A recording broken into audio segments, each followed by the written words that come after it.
Hey everybody, welcome to a Cricut craft tutorial. Today I'm going to show you how to do a reverse stencil stained sign. So basically, it's a stain showing through your paint instead of painting your stencil. So let's get started. I'm not going to show you guys in Design Space because I do have the SVG for this available in my Etsy shop. The link will be down below for you guys. It's only $1.95. This can be resized to any size you need it to be. This is a 2 foot by 9 3/4 inch sign. So let's get started. I started to stain my board. This was originally an 8 by 10 and we just cut it down into a couple different sections. They're about 2 feet long. So I'm just going to use a rag, which is just a piece of an old t-shirt and a bag. And I do this, I use the bag instead of a glove because I'm too lazy to get my gloves out. But I'll just wrap the bag on my hand just to keep my hand from getting covered in stain, because I absolutely hate that. It's just a cheap little trick you can use if you don't have any gloves around. So we're going to open up our stain. I have shaken it a little bit just to kind of make sure it's mixed, but I did just use this like a week ago, so it should be pretty good. But we're just going to open her up, or maybe not, depending on how skilled I am today with the can opener. There are some dents in this can, so it's not the easiest to get the lid off of sometimes, because this is a pretty old can. This is, in case anyone's wondering, this is Minwax. It's a wood finish. It is a 211, which it says it's called Provincial. I would call it like a medium colored stain. I would say it's, I wouldn't say it's dark or light. It's kind of medium. So if you're looking for sort of more of a medium shade, I think this will be perfect. So all I do is I just take my rag, I dip it in my stain, and you just wipe it on your wood. Now I definitely did not get enough stain on that. So you just wipe it on your wood. I always try to go with the grain, not against it. And this is sitting on kind of a bumpy part apparently on my floor. So it's going to shake around a little bit, so we'll just have to hold it a bit. But you can always add another coat if you decide you want a little bit more color to it. Staining is, there's just not really a science or anything. It's just sort of a personal preference. But you can absolutely add some more coats if you want to. It's pretty easy to do when you stain. You just wipe it right on. Not anything too hard or crazy. It's pretty... And it's fun because you can do a lot with it. You can stain so many different items, and there's different techniques I have not learned yet that I'm excited to start learning so I can teach you guys. But once we get this done, so I'm going to do the sides as well because this is going to hang in our kitchen, and you are going to be able to see the sides. So we'll make sure we get the sides of this, but I wanted to just give you guys an idea on how we stain. Again, just a Minwax wood finish, nothing crazy. This is what we're using, 211 Provincial. So I'm going to get the sides done and we'll let it dry. While it dries, we can go over and design the sign. It's hard to see on camera, but all I did was measured my board and marked the center of my board. I did that so that I could easily center my design. So basically all I do to do that is take my design, fold it in half, and figure out about where center is on it. So center on this one is right about on the edge of the A. So I'm going to go ahead and peel this off. And again, I always peel the backing from the vinyl versus the vinyl from the backing. Just a personal preference thing, but I do find that it seems to go a little bit smoother. So I'm just going to line that up with the center and just eyeball straightness. I'm pretty good at eyeballing, so as long as it's pretty darn close, most people aren't going to notice. So I'm going to do the top and the bottom sections first. So we're doing this in more of a reverse weeding situation where instead of using the big part of the vinyl to use as a stencil, we're going to use the words as our stencil, and then we will paint over the whole board again. And we're going to use that white chalkboard paint. This one's kind of long, so it's a little bit tough to pull off without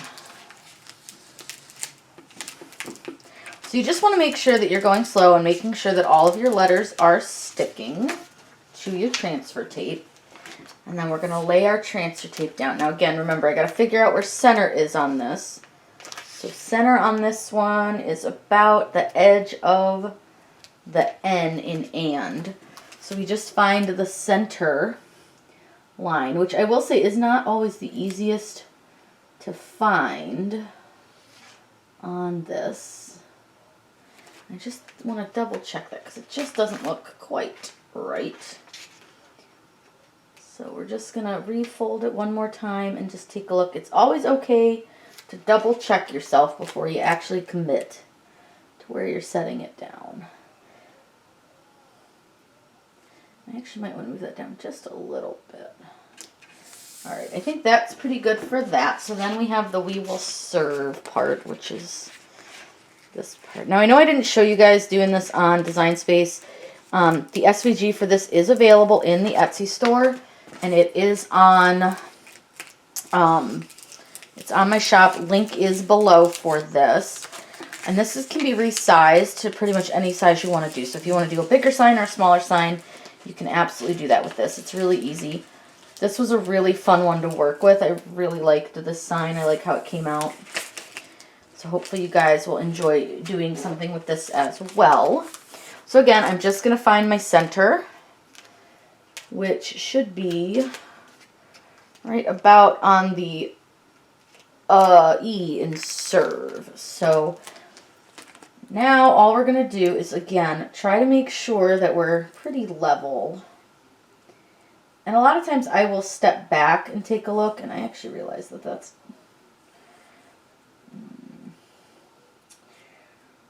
A lot of times it's just easier if you just kind of step back, look at it before you set it down, and fully, you know, commit. Because I think that this side might be a little high. Now you could use a laser level or a level if you wanted to. I am not, honestly, that picky.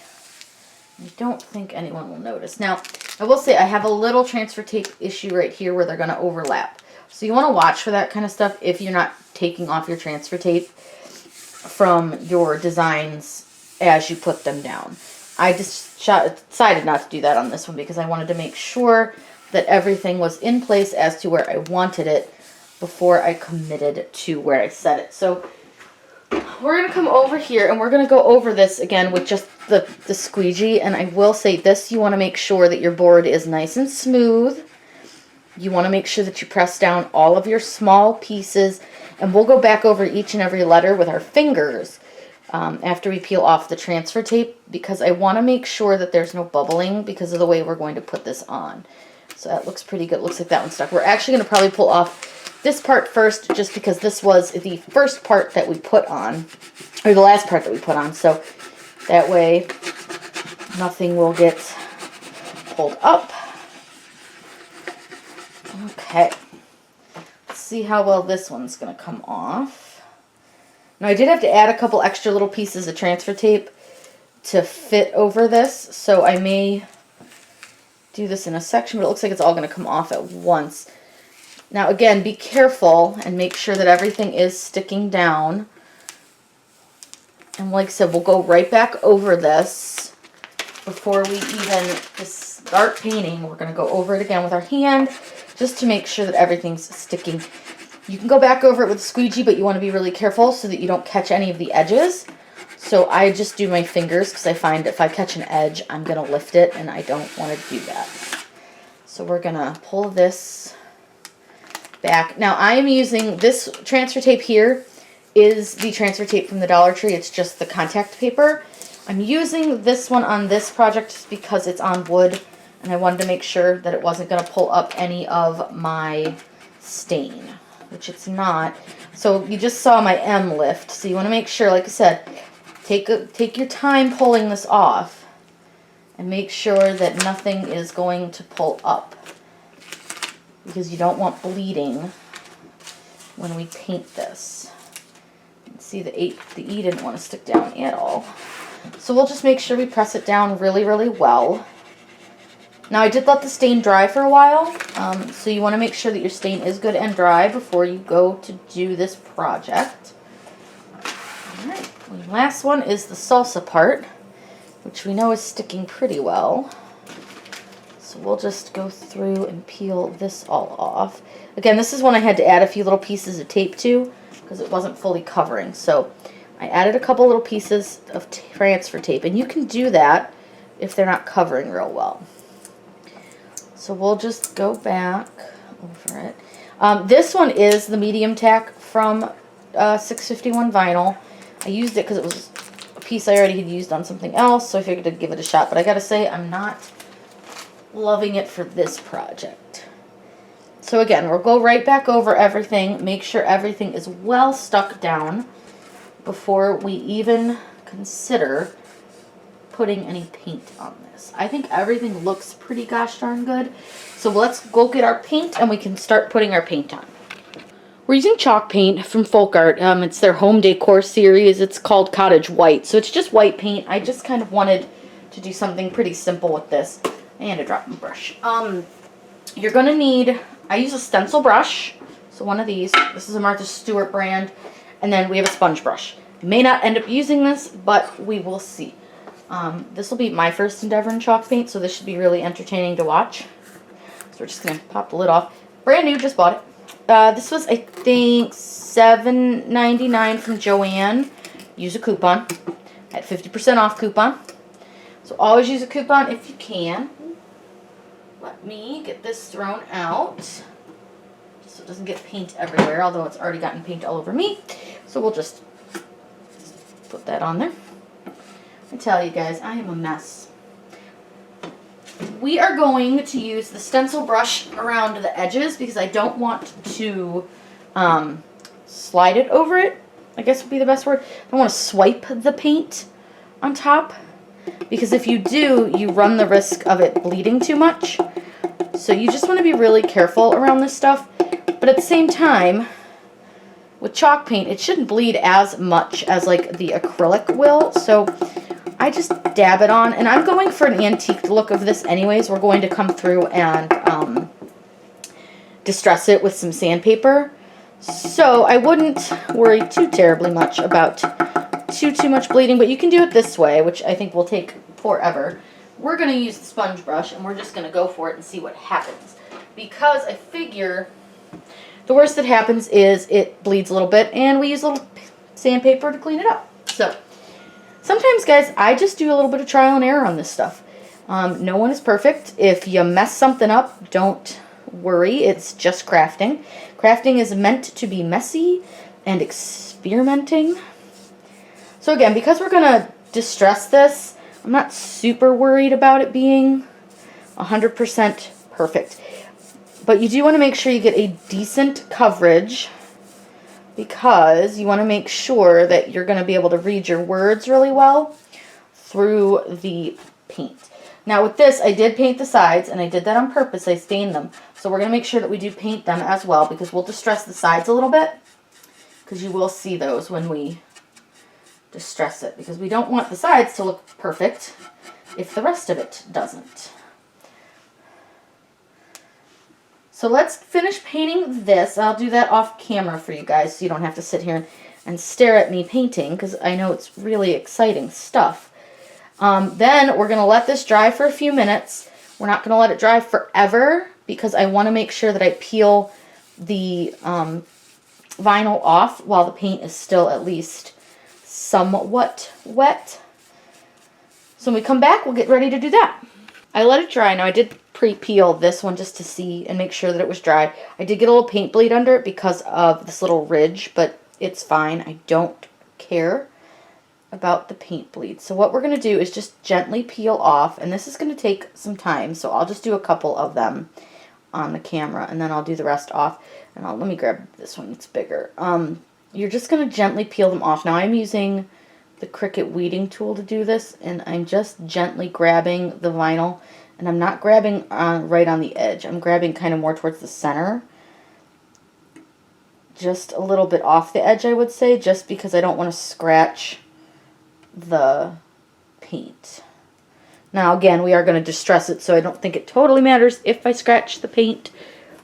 But just on the off chance that I do, I'm just going to make sure that I'm not grabbing right on the edge.